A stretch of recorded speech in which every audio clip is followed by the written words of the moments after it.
Hey friends, this is Waylon.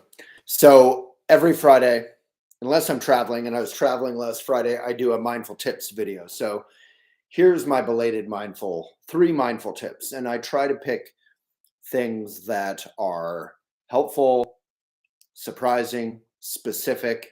We're live on YouTube, live on Instagram. If you're just tuning in, be like Marooks and say, hey, from wherever you are. I'm live from Halifax this time. Normally I'm in Colorado.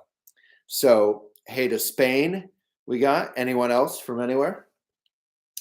So, I try to pick specific things for these three mindful tips and make them helpful, make them surprising. Sometimes they might be irritating, not fun.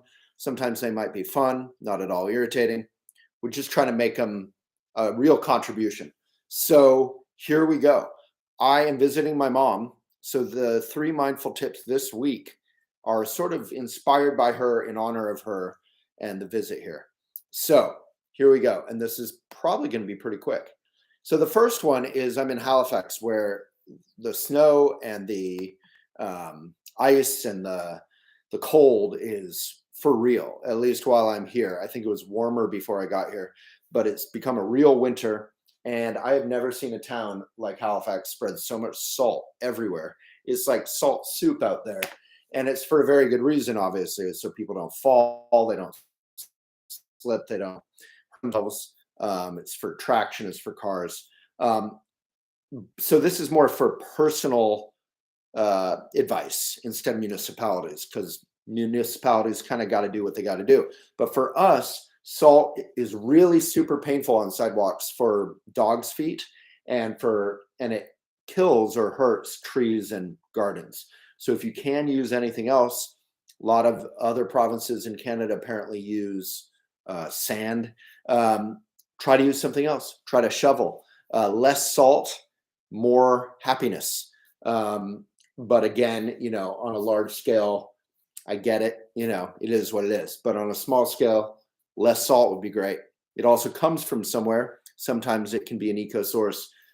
Like here, I think some of it at least comes from the ocean, but often, at least in Colorado, it's not. All right, number two, labels on fruit. This may seem like a minor irritation to people who love composting, which would be me, but composting is a really sexy subject that isn't sexy at all.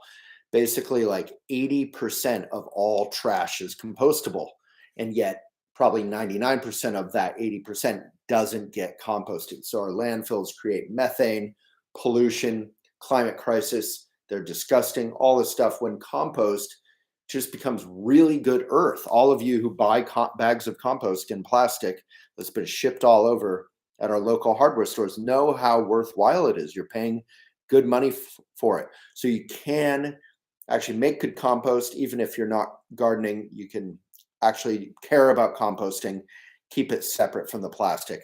That is a good thing. So labels on fruit, most of them are plastic, which is really crazy. Why would you put plastic on a biodegradable, compostable fruit skin? It's a total bummer. So my advice here is try to go to farmers markets. We have like 4, 5, 6 great farmers markets in the Halifax metro area. When you go to farmers markets, you're supporting local farms, local farmers, which we can all agree on, any politics aside.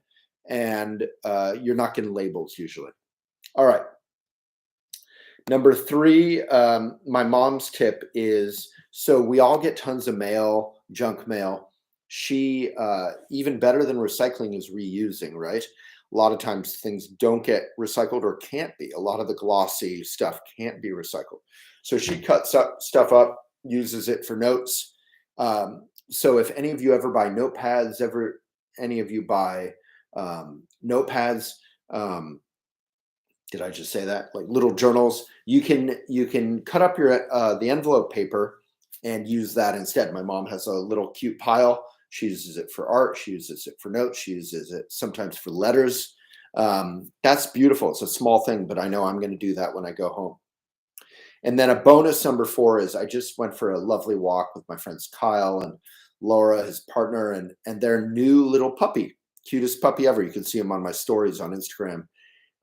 Sort of a spotted half lab, half I forget what the other half was, but super cute. And the basic tip is don't pick up puppies.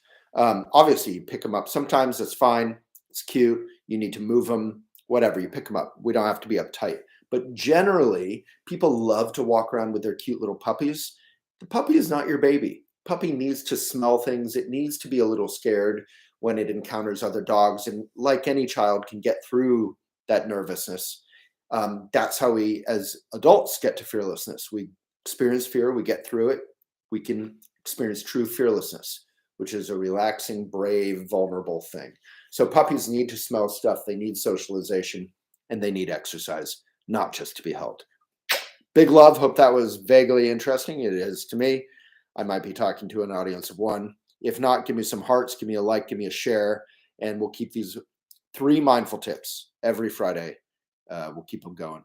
Thank you so much, everyone, and big love to YouTube, to Instagram. Goodbye from Canada for now.